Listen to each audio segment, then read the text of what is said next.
तो प्यारे बच्चे, आशा करता हूँ बच्चे आप बहुत अच्छे होंगे। बच्चे आज हम सीखेंगे दो सिक्कों की व्यवस्था वाला खेल अर्थात अरेंज टू कॉइन खेल।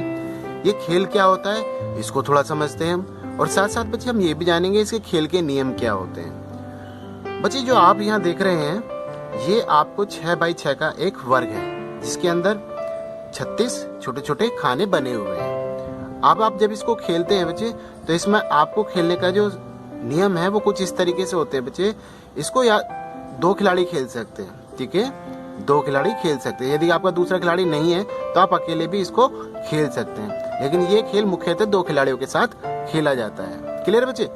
दूसरी बात, ये एक 6 बाई 6 का एक वर्गाकार पट्टी है जिसमें आपको ये खेल खेलना है। क्लियर बच्चे? इसमें कुल मिलाकर छोटे छोटे 36 खाने हैं। बच्चे हमेशा याद रखना है जितने रो हो और उतने कॉलम हो किसी वर्ग में, रो और कॉलम की गुणा कर दीजिए उसमें उतने खाने आ जाएंगे। क्लियर बच्चे? तो 6 इधर से आपकी क्या है बच्चे, ये पंक्तियां हैं, और 6 ही बच्चे इसमें क्या है आपके कॉलम है अर्थात स्तंभ है। तो आपने 6 की गुणा 6 में की तो इस तरीके से 36 छोटे छोटे खाने आपके पास आ चुके हैं। तो हमेशा याद रखना है बच्चे a गुणा a बराबर जो होता है a स्क्वायर के, और a स्क्वायर का मतलब क्या हो गया, खानों की संख्या उसके बराबर होगी। तो इस तरीके से आपने देखा इसमें कुल खाने कितने 36। अब बच्चे इसमें कुछ स्थिति बिल्कुल क्लियर होती है कि ये जो गोटियां हैं इन 2 कॉर्नर की ये हमेशा फिक्स रहेंगी। समझ रहे हो ना? ये 2 गोटियां हमेशा निश्चित स्थान पर रहेंगी, इन्हें आप इधर इन स्थान से हटा नहीं सकते, पहली बात। दूसरा ये कि जो 2 लोग जो खिलाड़ी हैं, 2 लोग खिलाड़ी जब आप खेलेंगे तो उनको अलग अलग रंग की 5 गोटियां मिलेंगी अपने तरीके की, 5 दूसरे खिलाड़ी को, 5 पहले खिलाड़ी को। क्लियर बच्चे? अब आपको करना क्या है, आपको करना इस तरीके से है कि कुल मिलाकर ये जितने आपके पास 2 कॉइन ये हो गए, 5 और 5 10 और 2 12 कॉइन है। इन 12 के 12 कॉइन का आपको प्रयोग करना है, और 12 कॉइन को आपको इस तरीके से प्रयोग करना है बच्चे, इस पंक्ति में 2 से ज्यादा नहीं रहे, ना इसमें 2 से ज्यादा रहे, ना इसमें 2 से ज्यादा रहे, ना इस पंक्ति में 2 से ज्यादा रहे, ना इस पंक्ति में 2 से ज्यादा रहे, ना इस पंक्ति में 2 से ज्यादा रहे। मतलब क्या है, मान लिया आपने यहाँ ये रख दिया और एक लाके यहाँ पे ये रख दिया, ये इस तरीके से, तो आपने देखा बच्चे इसमें 3 हो गए, तो 3 नहीं रखना है, आपको सिर्फ 2 ही रखना है। क्लियर है बच्चे?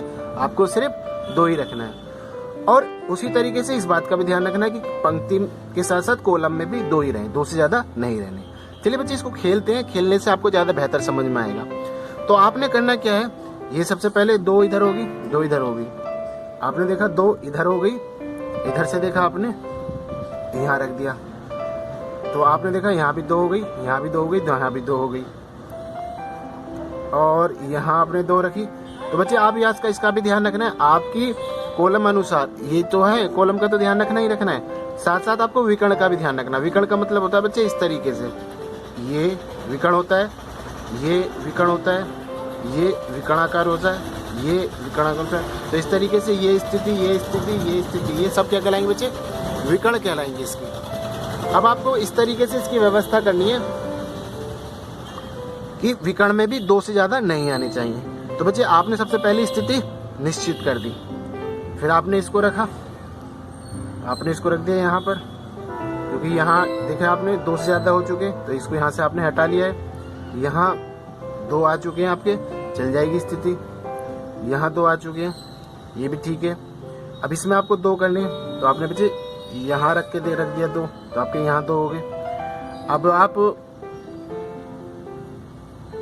2 गोटियां यहाँ रख सकते हैं, तो आपने देखा बच्चे 2 इधर से हो गई आपकी, 2 इधर से हो गई, 2 इधर से हो गई। आप 1 गोटी चाहे तो आप यहाँ रख सकते हैं। अब आपने देखा बच्चे यहाँ भी 2 हो गई, इसमें भी 2 हो गई, इधर से भी 2 हो गई, लेकिन इधर से 3 हो गई है। तो ऐसी स्थिति में इस गोटी को आप यहाँ से हटाएंगे।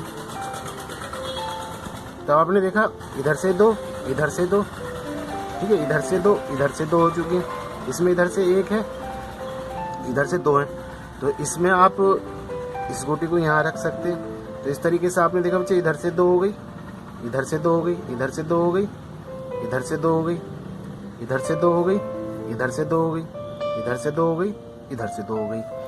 और अब आपको करना है क्या बच्चे, इसको यहाँ अगर आप कर लेते हैं तो ऐसे होगा कि आपका 2 गोटियां इधर आ गई, 2 इधर आ गई, 2 इधर आ गई, 2 इधर ही आ गई। और आपको डायगोनल का भी ध्यान रखना है बच्चे, इसमें ये 2 इधर से हुई, ठीक है, 2 इस वाले डायगोनल में हो गई। अब आपको करना क्या है बच्चे, एक गोटी आप यहाँ रख के देखें तो आपकी क्या हो जाएगी, 2 यहाँ हो गई, और एक गोटी आपने यहाँ रखी तो एक गोटी भी यहाँ रखी।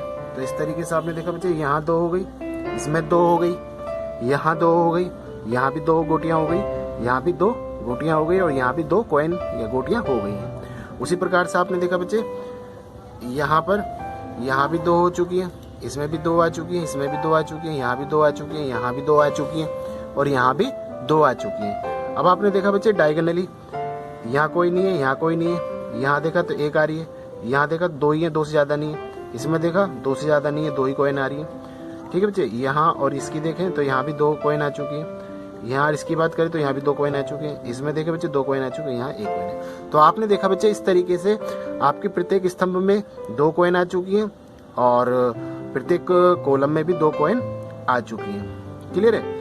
तो आपने देखा बच्चे इस तरीके से हम कॉइन को व्यवस्थित कर सकते हैं। इससे होगा क्या बच्चे, आप क्या सीखेंगे, इससे आप सीखेंगे कि आपकी जो मानसिक क्षमता है अर्थात तार्किक क्षमता है वो विकसित होती है। क्लियर है?